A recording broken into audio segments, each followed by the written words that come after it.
Alice's Adventures in Wonderland by Lewis Carroll. Pig and Pepper.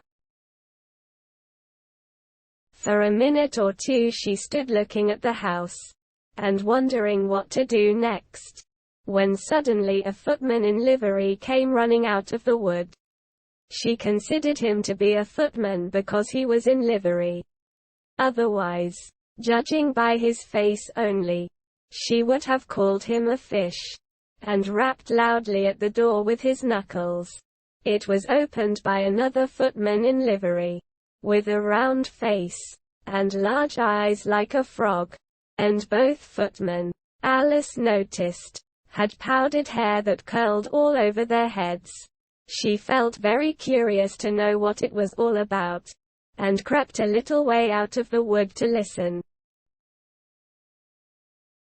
The fish footman began by producing from under his arm a great letter, nearly as large as himself, and this he handed over to the other, saying, in a solemn tone, "For the Duchess, an invitation from the Queen to play croquet." The frog footman repeated, in the same solemn tone, only changing the order of the words a little, "From the Queen, an invitation for the Duchess to play croquet." Then they both bowed low, and their curls got entangled together. Alice laughed so much at this, that she had to run back into the wood for fear of their hearing her. And when she next peeped out, the fish footman was gone, and the other was sitting on the ground near the door, staring stupidly up into the sky. Alice went timidly up to the door, and knocked. "There's no sort of use in knocking," said the footman, "and that for two reasons. First, because I'm on the same side of the door as you are. Secondly, because they're making such a noise inside. No one could possibly hear you.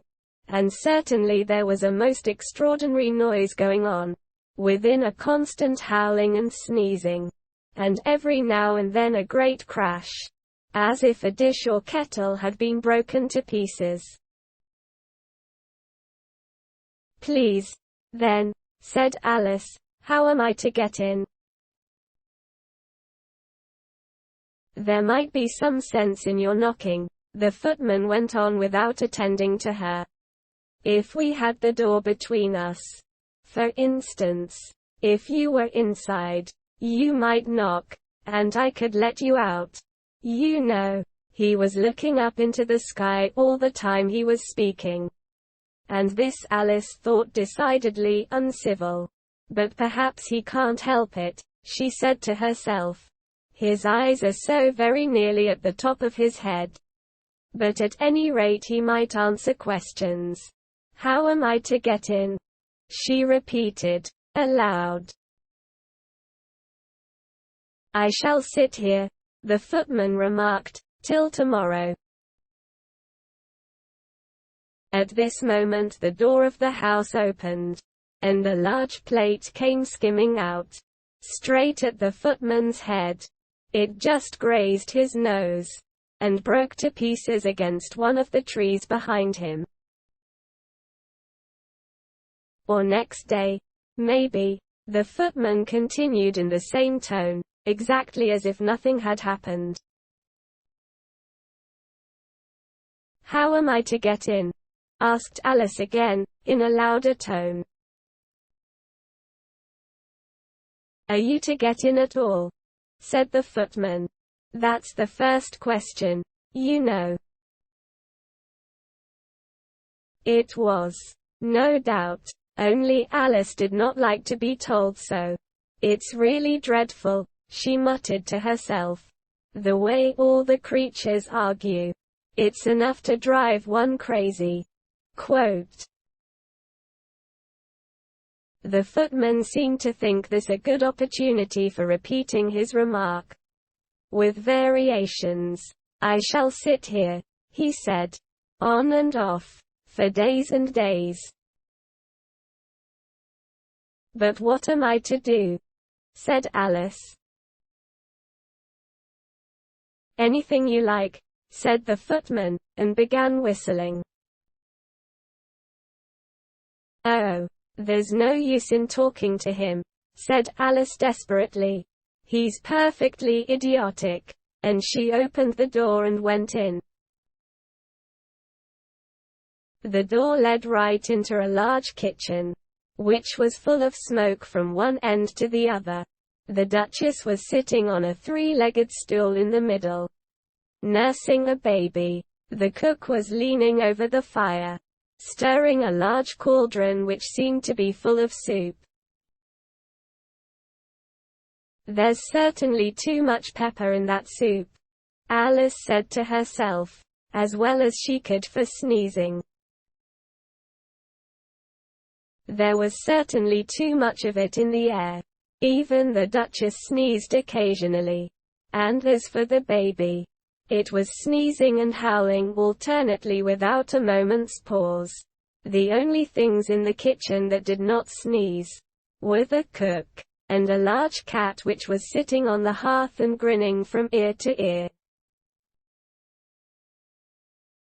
"Please would you tell me," said Alice, a little timidly, for she was not quite sure whether it was good manners for her to speak first, "why your cat grins like that?" Quote, "It's a Cheshire cat," said the Duchess, "and that's why." Pig. Quote. She said the last word with such sudden violence that Alice quite jumped. But she saw in another moment that it was addressed to the baby, and not to her, so she took courage, and went on again. "I didn't know that Cheshire cats always grinned. In fact, I didn't know that cats could grin."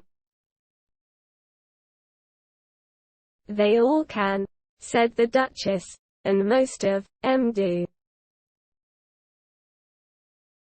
"I don't know of any that do," Alice said very politely, feeling quite pleased to have got into a conversation.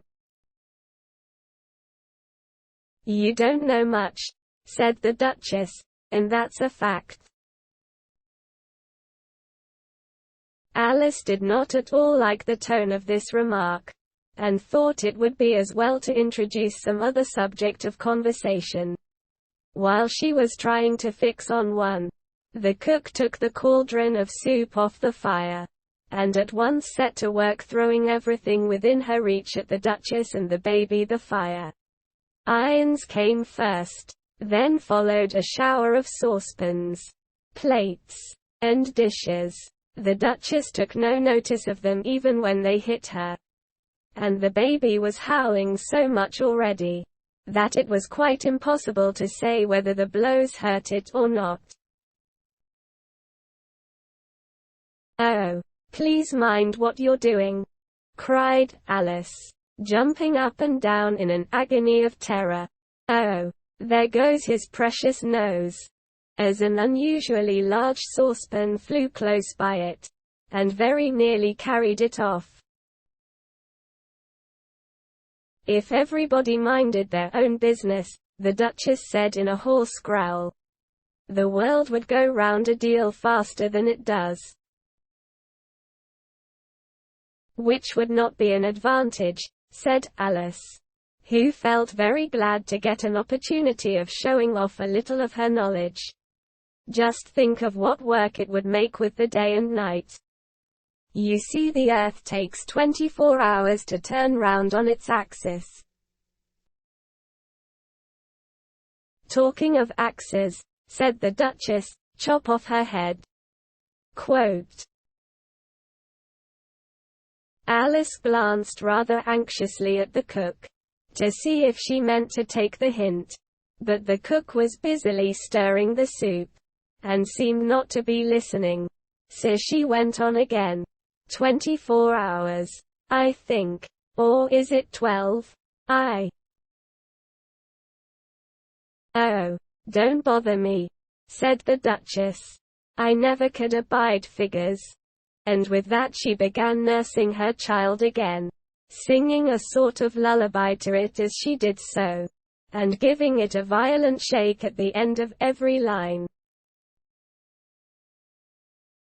Speak roughly to your little boy, and beat him when he sneezes. He only does it to annoy, because he knows it teases. Chorus, in which the cook and the baby joined. Wow, wow, wow, quote. While the Duchess sang the second verse of the song, she kept tossing the baby violently up and down, and the poor little thing howled so that Alice could hardly hear the words. I speak severely to my boy. I beat him when he sneezes, for he can thoroughly enjoy the pepper when he pleases. Quote. Chorus. Wow, wow, wow, quote. Here, you may nurse it a bit, if you like, the Duchess said to Alice, flinging the baby at her as she spoke. I must go and get ready to play croquet with the Queen, and she hurried out of the room. The cook threw a frying pan after her as she went out, but it just missed her. Alice caught the baby with some difficulty, as it was a queer-shaped little creature, and held out its arms and legs in all directions. Just like a starfish, thought Alice. The poor little thing was snorting like a steam engine when she caught it, and kept doubling itself up and straightening itself out again, so that altogether, for the first minute or two, it was as much as she could do to hold it. As soon as she had made out the proper way of nursing it, which was to twist it up into a sort of knot, and then keep tight hold of its right ear and left foot, so as to prevent its undoing itself, she carried it out into the open air. If I don't take this child away with me, thought Alice, they're sure to kill it in a day or two. Wouldn't it be murder to leave it behind? She said the last words out loud, and the little thing grunted in reply. It had left off sneezing by this time. Don't grunt, said Alice. That's not at all a proper way of expressing yourself. The baby grunted again, and Alice looked very anxiously into its face to see what was the matter with it. There could be no doubt that it had a very turn-up nose, much more like a snout than a real nose. Also its eyes were getting extremely small for a baby. Altogether, Alice did not like the look of the thing at all. But perhaps it was only sobbing, she thought, and looked into its eyes again, to see if there were any tears. No, there were no tears. If you're going to turn into a pig, my dear, said Alice, seriously, I'll have nothing more to do with you. Mind now. The poor little thing sobbed again, or grunted. It was impossible to say which, and they went on for some while in silence. Alice was just beginning to think to herself, now, what am I to do with this creature when I get it home? When it grunted again, so violently, that she looked down into its face in some alarm. This time there could be no mistake about it. It was neither more nor less than a pig, and she felt that it would be quite absurd for her to carry it further. So she set the little creature down, and felt quite relieved to see it trot away quietly into the wood. If it had grown up, she said to herself, it would have made a dreadfully ugly child. But it makes rather a handsome pig, I think. And she began thinking over other children she knew, who might do very well as pigs, and was just saying to herself, If one only knew the right way to change them, when she was a little startled by seeing the Cheshire Cat sitting on a bough of a tree a few yards off. The cat only grinned when it saw Alice.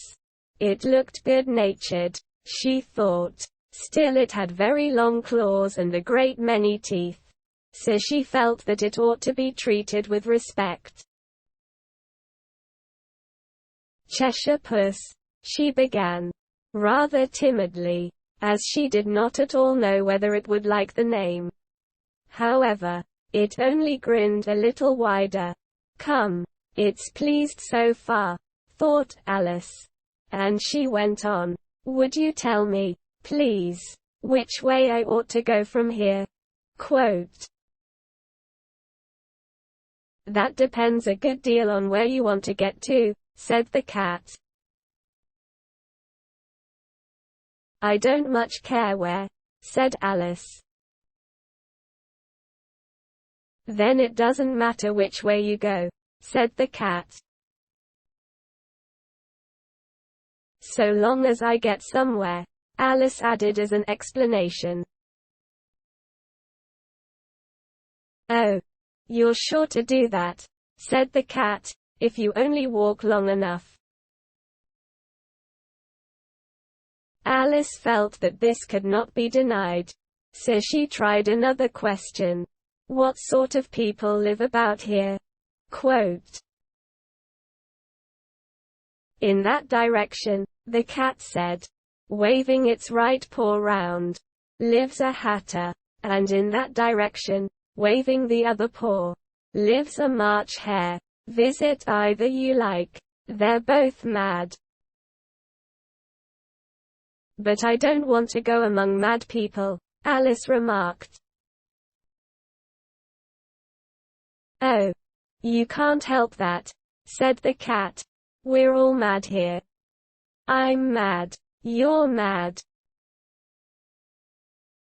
How do you know I'm mad? Said Alice.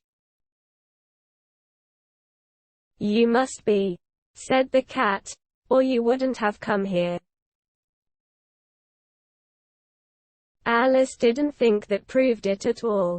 However, she went on, and how do you know that you're mad? Quote, to begin with, said the cat, a dog's not mad. You grant that?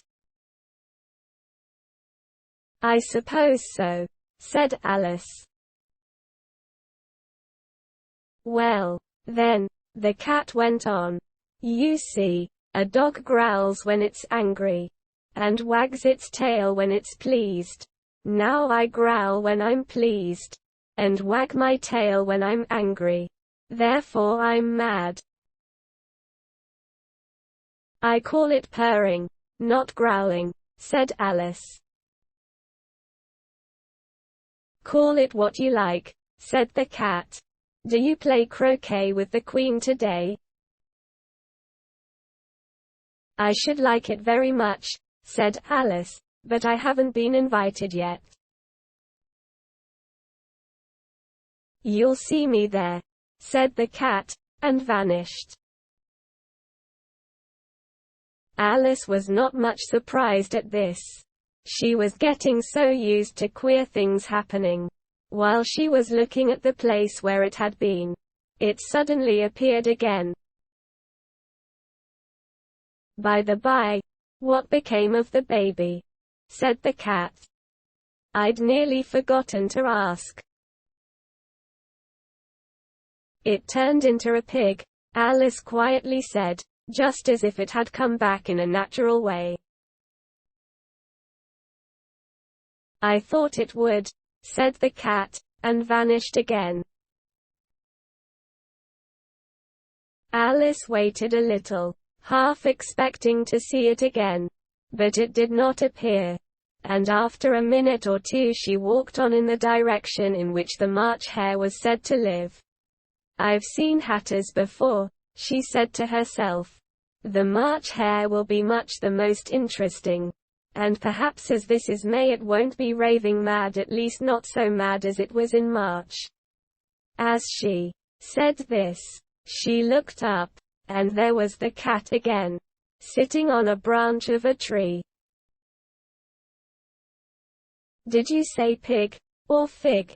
said the cat. "I said pig," replied Alice. "And I wish you wouldn't keep appearing and vanishing so suddenly. You make one quite giddy." "All right," said the cat. And this time it vanished quite slowly, beginning with the end of the tail, and ending with the grin, which remained some time after the rest of it had gone. "Well, I've often seen a cat without a grin," thought Alice. "But a grin without a cat. It's the most curious thing I ever saw in my life." Quote. She had not gone much farther before she came in sight of the house of the March Hare. She thought it must be the right house, because the chimneys were shaped like ears and the roof was thatched with fur. It was so large a house that she did not like to go nearer till she had nibbled some more of the left-hand bit of mushroom, and raised herself to about 2 feet high. Even then she walked up towards it rather timidly, saying to herself, "Suppose it should be raving mad after all. I almost wish I'd gone to see the Hatter instead." Quote.